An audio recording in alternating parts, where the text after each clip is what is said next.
Hello guys, तो आज हम आप सभी लोगों के लिए फिर से लेकर आ चुके हैं एक इम्पॉर्टेंट क्वेश्चंस की एक महत्वपूर्ण क्लास।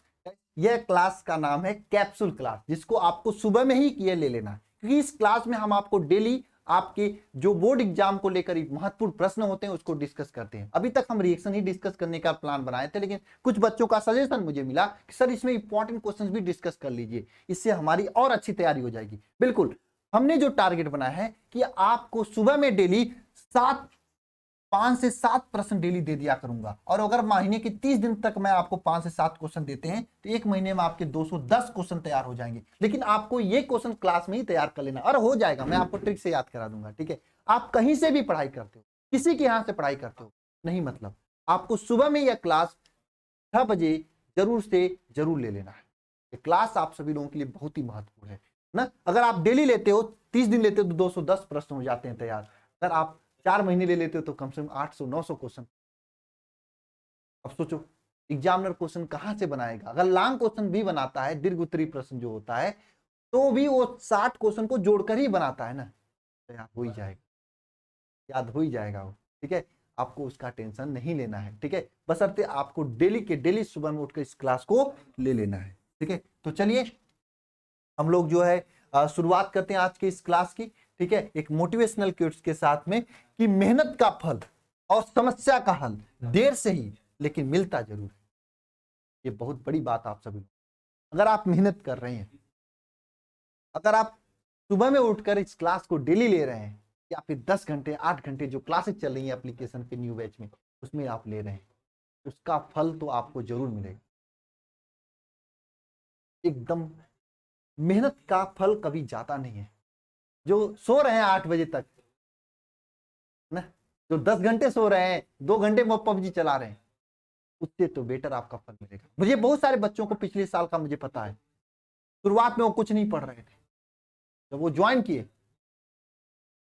तो उनका मतलब कंडीशन ये था कि सर कैसे करूंगा कैसे नहीं करूंगा, फोन पे डाउट वाले नंबर पे आधे आधे घंटे बात करते थे, और करते करते करते करते उनकी तैयारी ऐसी हो गई कि उनका हाई स्कूल में 71 था, 70 था, और बोर्ड में जब फाइनल हुआ तो 85, 87, 89 और 91 तक का परसेंटेज आया उस बच्चे का जिसका हाई स्कूल में 75।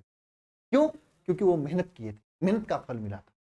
अभी भी समय है, आप सभी लोग मेहनत कर सकते हैं, और मैं उन सभी बच्चों को बताना चाहता हूं जो अभी तक तैयारी की शुरुआत नहीं की, या फिर अगर शुरुआत कर दिए हैं, किसी के यहाँ ज्वाइन है, कहीं पे भी पढ़ाई कर रहे हैं, बैकलॉग ज्यादा हो गया है, उनको कुछ समझ में नहीं आ रहा पीछे का पढ़ें या आगे क्या पढ़ें, है ना, रिवीजन करें। उन सभी बच्चों के लिए एक नई शुरुआत है। जब चीजें एकदम फंस जाती है ना, तो एक नई शुरुआत करना चाहिए, थोड़ा 2 कदम पीछे हट के शेरों की तरह फिर नया छलांग लगाना चाहिए। उन सभी लोगों के लिए एक न्यू बैच चल रहा है, जो कि अभी अभी जस्ट स्टार्ट ही हुआ है। हालांकि इसमें भी 5-7 लेक्चर हो चुके हैं, इसलिए मैं आप सभी लोगों से करना चाहता हूं, अगर आपको तैयारी करनी तो आप जल्द से जल्द इसे ज्वाइन कर सकते हैं।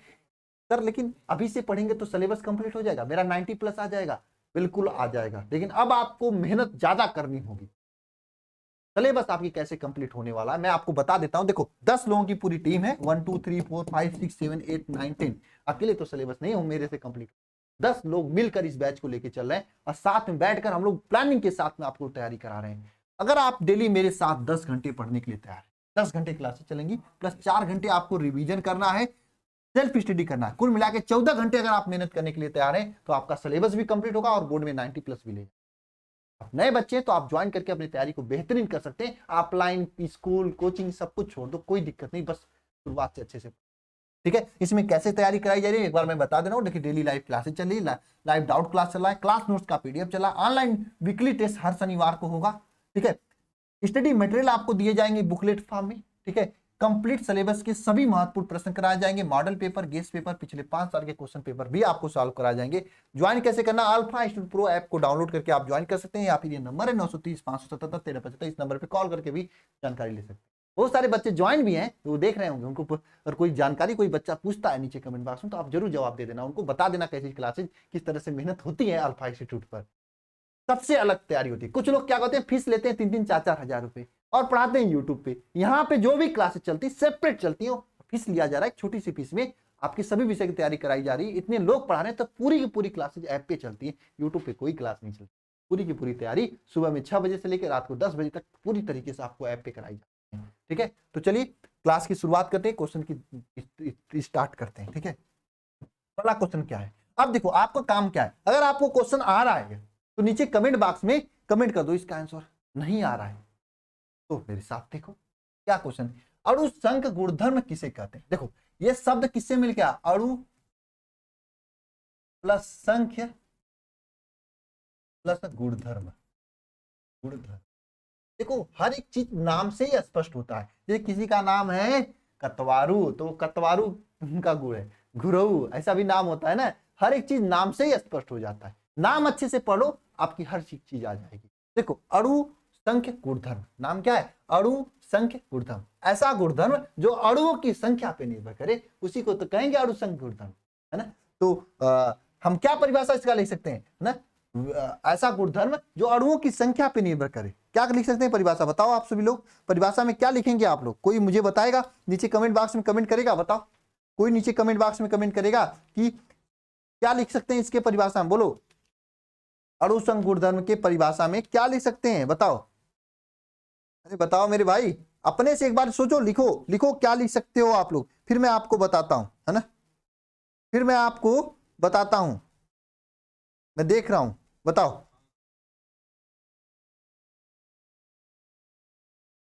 ना देखो किसी विलयन के, किसी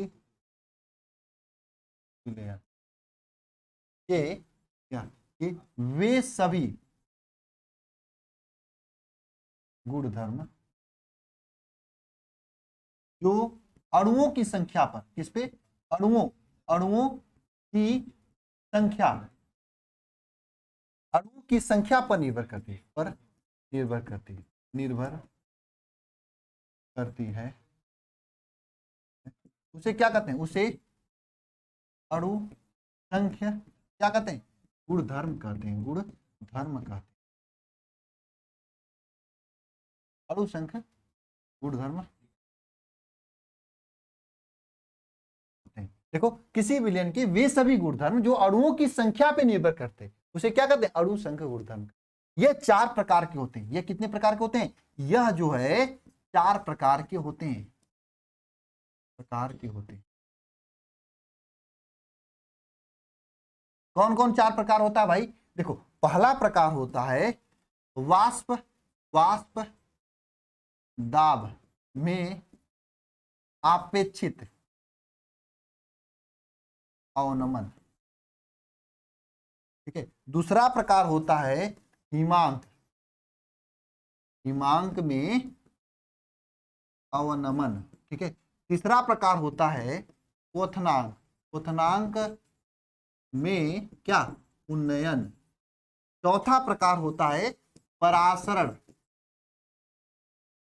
हाँ चौथा प्रकार क्या होता है, परासरण दाब। ये 4 प्रकार का होता है। किसी विलयन के वे सभी गुणधर्म जो अणुओं की संख्या पर निर्भर करे उसे क्या कहते हैं, अणु संख्य गुणधर्म कहते हैं। ये कितने प्रकार का होता है, 4 प्रकार का होता है। कौन, वाष्प दाब में आपेक्षित अवनमन, हिमांक में अवनमन, क्वथनांक में उन्नयन और परासरण दाब। ये 4 प्रकार का होता है, ठीक है। लिखो नीचे कमेंट बॉक्स में, देखो लिखोगे तो याद रहेगा, ठीक है ना, लिखोगे तो याद रहेगा। नेक्स्ट क्वेश्चन देखो आप सभी लोगों के सामने क्या है, मानक इलेक्ट्रोड विभव किसे कहते हैं।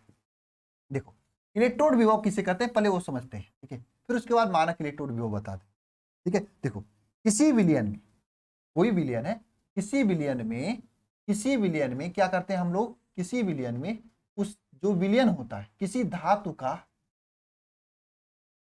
जब किसी धातु को, किसी भी धातु को उसी की लवण के विलयन में डाला जाता है तो जो ये बनता है इसको कहते हैं इलेक्ट्रोड। और इस पे जो विभव उत्पन्न होता है उसे क्या कहते हैं, इलेक्ट्रोड विभव कहते हैं। लेकिन यहाँ पे प्रश्न में पूछा है मानक इलेक्ट्रोड विभव क्या होता है। किसी को आइडिया है मानक इलेक्ट्रोड विभव क्या होता है, जरा कमेंट बॉक्स में कमेंट करके बताओ। किसी को पता है, किसी को आइडिया है कि मानक इलेक्ट्रोड विभव किसे कहते हैं, तो बताना जरा कमेंट बॉक्स में कमेंट करके, बताना बताना बताना बताना बताना बताना। किसी को आइडिया है मानक इलेक्ट्रोड विभव किसे कहते हैं। देखो मानक का मतलब होता है स्टैंडर्ड, स्टैंडर्ड मतलब एक मानक लिया जाता है, एक ऐसा कंडीशन जिसमें यह इलेक्ट्रोड रहेगा तो उसे मानक इलेक्ट्रोड विभव कहेंगे। जैसे देखो मैं एक जिंक का छड़ लिया ना, जिंक का ये छड़ है और जिंकी के लवण क्या विलयन, जिंक का लवण का विलयन मतलब ये विलयन जो है Zn SO4 है। जिंक के लवण का विलयन है। इसी जिंक के लवण के विलयन में इस क्षण को हमने क्या कर दिया, डुबो दिया, डाल दिया। इसी जिंक के लवण के विलयन में इसे डाल दिया। तो ये जो कंडीशन इसे कहा जाएगा इलेक्ट्रोड। कहा जाएगा इलेक्ट्रोड, इसे कहा जाएगा इलेक्ट्रोड। इसे क्या कहा जाएगा, इलेक्ट्रोड कहा जाएगा। इसे क्या कहा जाएगा, इलेक्ट्रोड कहा जाएगा। और इस इलेक्ट्रोड पे जो विभव आता है, इस इलेक्ट्रोड पे जो विभव आता है उसे कहेंगे इलेक्ट्रोड विभव। इस पे जो विभव होगा उसे क्या कहेंगे, इस पे जो विभव होगा, इस पे जो विभव होगा इसे क्या कहेंगे, इलेक्ट्रोड विभव कहेंगे, इलेक्ट्रोड विभव। इससे छड़ को इसमें डालने के बाद जो विभव उत्पन्न होता है उसे क्या कहते हैं, इलेक्ट्रोड विभव कहते हैं। लेकिन मानक इलेक्ट्रोड विभव क्या होता है, देखो जब किसी इलेक्ट्रोड को 25 डिग्री सेंटीग्रेड ताप, कितना ताप कितना होना चाहिए, 25 डिग्री सेंटीग्रेड होना चाहिए। 25 डिग्री सेंटीग्रेड ताप पर है ना, और 1 यम सांद्रता, 1 यम सांद्रता वाले विलयन में एक एटीएम, कितना, एक एटीएम, एटीएम वो मशीन पैसा निकालने वाला नहीं, एटीएम दाब का मात्रक होता है। एक एटीएम दाब पर डाला जाता है, रखा जाता है, तो इसके बाद जो विभव इस पे उत्पन्न होता है उसे मानक इलेक्ट्रोड विभव कहते हैं। देखो सामान्य कंडीशन में लाओगे डालोगे तो जो विभव उत्पन्न होगा उसे इलेक्ट्रोड विभव कहेंगे। और 25 डिग्री सेंटीग्रेड ताप पर, 1 यम सांद्रता पर और 1 एटीएम दाब पे जब डालोगे तो जो विभव उत्पन्न होगा उसे क्या कहेंगे, मानक इलेक्ट्रोड विभव। मान लो ये छड़ है, इस छड़ को हमने इसी के लवण के विलयन में डाल दिया। लवण का विलयन का मतलब इसी छड़ को गला के उसी का विलयन जो बनाया उसमें डाल दिया। तो जो विभव उत्पन्न होगा उसे क्या कहेंगे मेरे भाई, बोलो मेरे साथी, सभी लोग बोलो नीचे कमेंट बॉक्स में, उसे क्या कहेंगे, उसे कहेंगे इलेक्ट्रोड विभव। लेकिन अगर मान लो मैंने क्या किया, थर्मामीटर लेके नापा, इस विलयन का टेम्परेचर 25 रहना चाहिए और इस विलयन का सांद्रता 1 यम सांद्रता होना चाहिए, और ताप जो है, दाब जो इसका दाब, ये 1 एटीएम दाब होता है, दाब कितना होना चाहिए, 1 एटीएम दाब होना चाहिए। तब अगर इस पे जो विभव उत्पन्न होता है उसे मानक इलेक्ट्रोड विभव, स्टैंडर्ड इलेक्ट्रोड पोटेंशियल कहते हैं, स्टैंडर्ड मानक इलेक्ट्रोड विभव कहते हैं। मुझे उम्मीद है कि आप सभी लोगों को समझ में आ गया होगा। तो समझ में आया तो आइए चलिए लिख लेते हैं, ताकि लिखी हुई चीजें ही आपको याद रहती हैं। आपको भी कमेंट बॉक्स में फटाफट लिख देना है, क्या लिखना है, 25 डिग्री सेंटीग्रेड ताप, 1 यम सांद्रता, 25 डिग्री सेंटीग्रेड ताप। 1 मिनट मैं थोड़ा सा अच्छे से लिखता हूं, लिख नहीं रहा होगा आप लोगों को, थोड़ा मोटा कर देता हूं। क्या, 25 डिग्री सेंटीग्रेड ताप, 1 यम सांद्रता, 1 यम सांद्रता तथा 1 एटीएम दाब पर, 1 एटीएम दाब पर, है ना, किसी इलेक्ट्रोड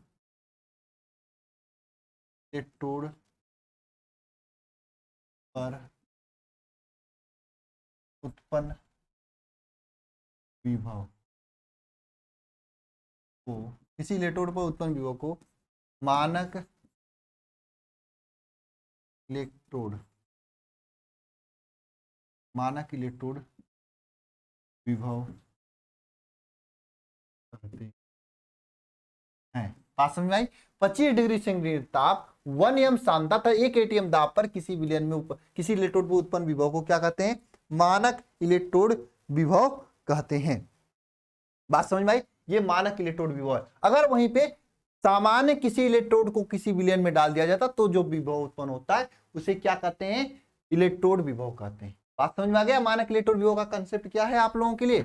अगला चले हम लोग, अगला क्वेश्चन है आभासी एकार्विक अभिक्रिया। उदाहरण सहित लिखिए, बहुत इंपॉर्टेंट क्वेश्चन है, बहुत बार पूछा जाता है एग्जाम में, बहुत ही इंपॉर्टेंट क्वेश्चन,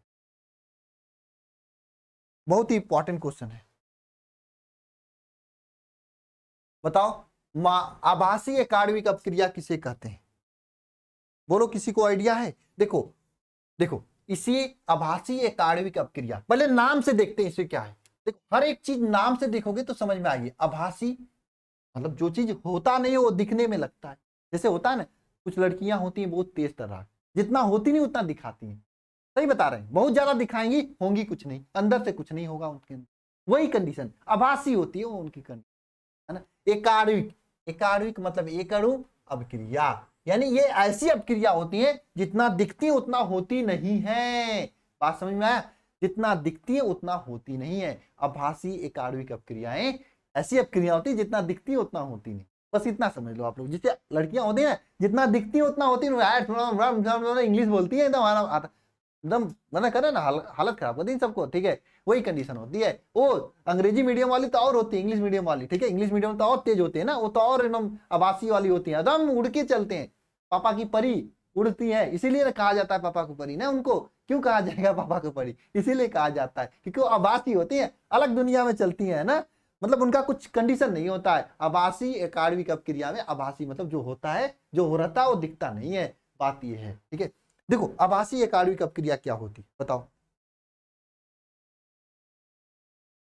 बताओ, है ना। देखो आभासी एकाण्विक अभिक्रिया को क्या होती है, ऐसी अभिक्रिया, लिखना सभी लोग, ऐसी अभिक्रिया, ऐसी अभिक्रिया, अभिक्रिया जिसकी क्या हो, जिसकी आणविकता, आणविकता की, आणविकता, जिसकी आणविकता जो हो, आणविकता, जिसकी जो आणविकता होती है, जिसकी आणविकता क्या हो, जिसकी कोटि एक हो, कोटि जो है एक हो, एक हो, एक हो, ठीक है। परंतु आणविकता जो है एक ना हो, परंतु आणविकता, आणविकता एक ना हो, ना हो, आणविकता एक ना हो, ये क्या कहते हैं, उसे आभासी एकाण्विक, एकाण्विक, एकाणुक, एकाण्विक, आभासी एकाणुक अभिक्रिया कहते हैं। अभिक्रिया कहते, अभिक्रिया कहते हैं।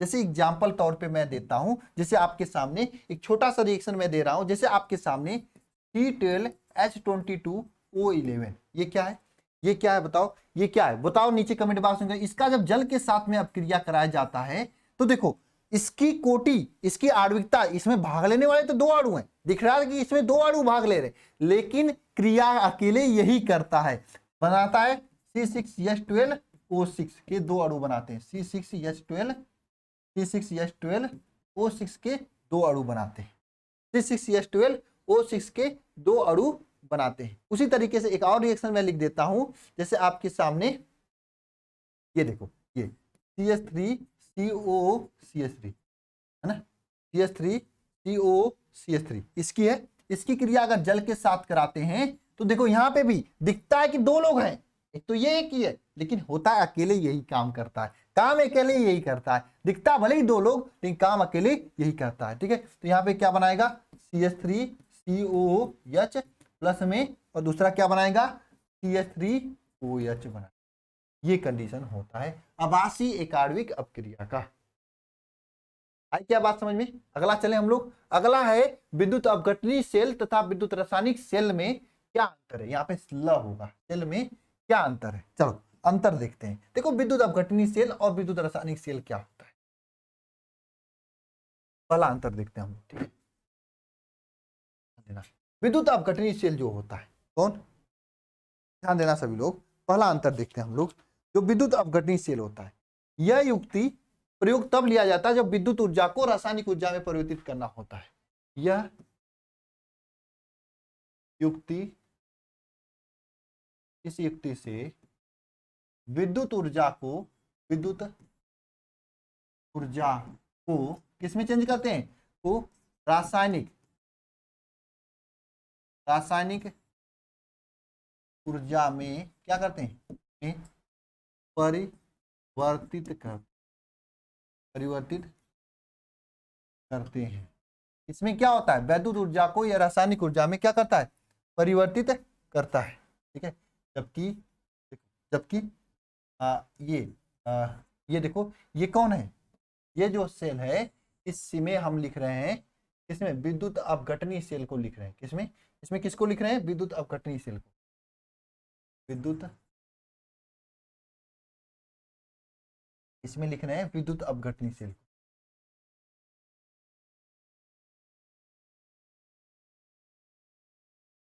अपघटनी, अपघटन, विद्युत अपघटनी सेल क्या होता है? यह विद्युत ऊर्जा को रासायनिक ऊर्जा में चेंज करता है। जबकि विद्युत रासायनिक सेल के बारे में लिखते हैं, विद्युत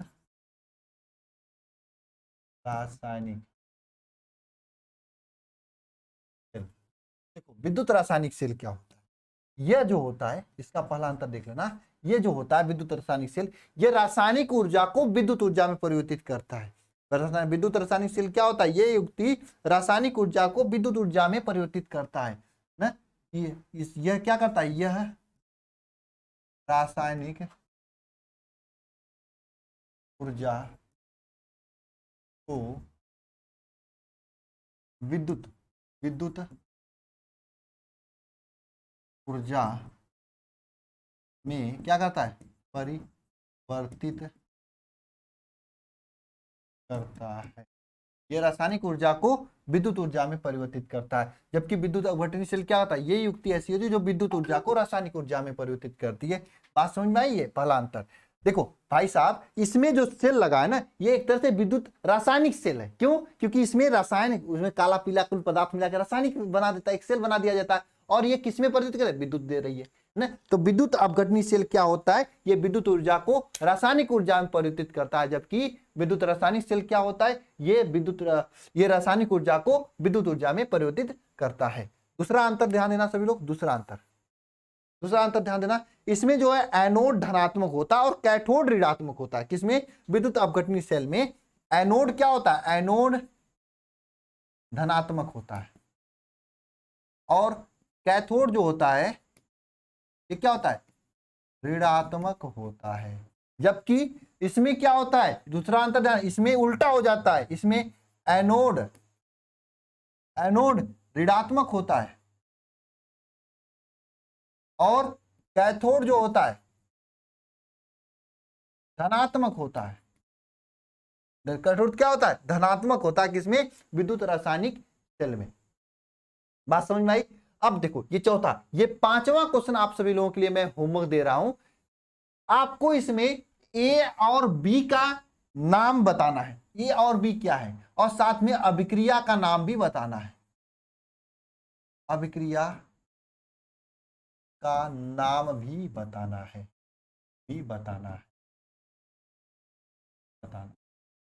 नाम बताना, साथ में अभिक्रिया का नाम भी बताना है। और ये भी क्वेश्चन आप लोगों का होमवर्क है। इन दोनों को नीचे कमेंट बॉक्स में आपको कमेंट करना है। सभी को कमेंट करना है, एक साइड से कमेंट करना है। एक साइड से सभी को इन दोनों क्वेश्चन का आंसर नीचे कमेंट बॉक्स में कमेंट करना है। आज का वीडियो लेक्चर थोड़ा सा लंबा हो गया क्योंकि क्वेश्चन अच्छे थे तो थोड़ा लंबा क्लास जाएगी। लेकिन आज के इस क्लास से आप लोगों को फायदा हुआ कि नहीं, ये जरूर नीचे कमेंट बॉक्स में कमेंट करके बता देना। और जो बच्चे अभी तक लगातार जुड़े रहे, यानी वो जो रेगुलर क्लास करने वाले हैं, उन सभी बच्चों से मैं कहना चाहता हूँ लास्ट में एक नीचे कमेंट बॉक्स में प्रेजेंट सर लिख देना, ताकि मुझे पता चले कि कौन लड़का शुरू से लास्ट तक क्लास देखता है एग्जाम तक।